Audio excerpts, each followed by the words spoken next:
Guys, it's Brianna, and today we are talking about all of the things that I used for my craft fair so you get some ideas for your own displays. The first thing I want to talk about is you do not have to buy every single little display thing that you see people use. First, look around your house, see what you can borrow for the show because it's literally like a day, at least for your first couple ones.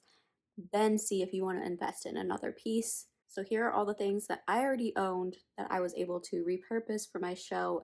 This wire rack wardrobe has been in storage, so I was able to use that for the main display for the first show, as well as these acrylic boxes that I normally use to store my yarn. I just took off the larger door and displayed my animals in it, and it looked really nice. All of these items will be listed down below in the description if you want to check them out for yourself. I even utilized products from the bathroom, which sounds crazy, but this wooden shelf was perfect for displaying my tumbler cups.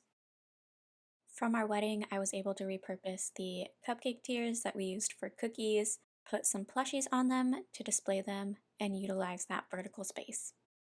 Also from our wedding, we had these picture frames that we used for our memory table. I was able to repurpose them for signage for my booth so people knew how much things cost.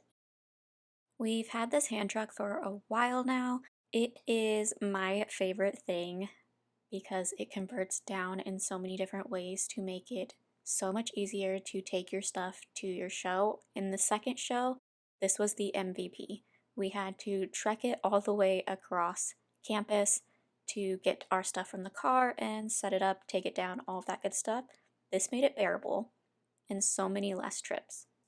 I got mine from Costco, but I also found a link for one on Amazon that's literally the same.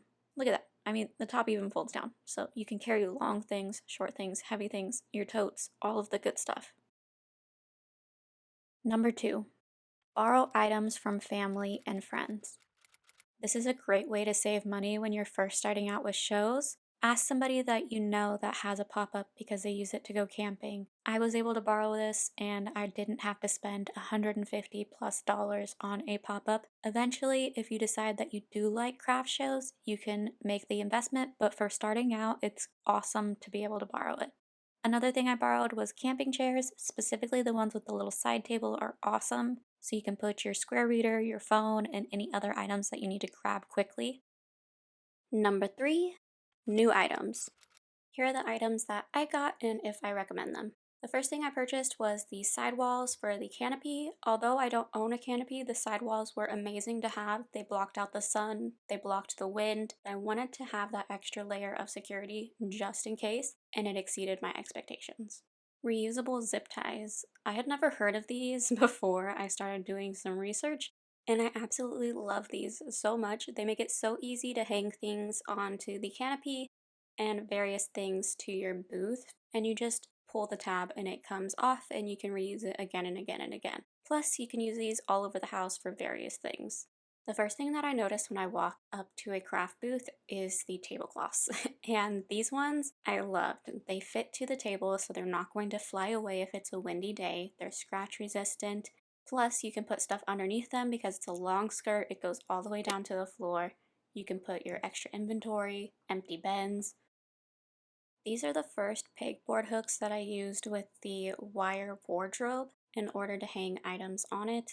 They worked really great. You get 55 of them. It's a great deal. My only issue with them is they don't work with the wire rack. Make sure that you have a foolproof plan on what you want to do.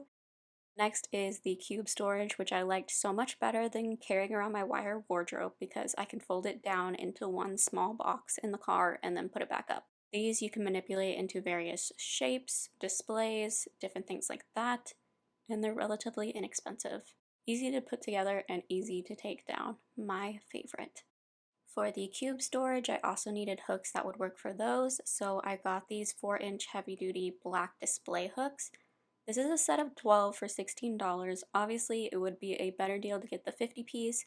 However, I was in a crunch for time and the 50-piece was going to arrive after my show. So just make sure that you're prepared for your display in advance so that you can save the most amount of money. But these hooks are amazing. I love them. They're heavy duty. They work so well with the grid.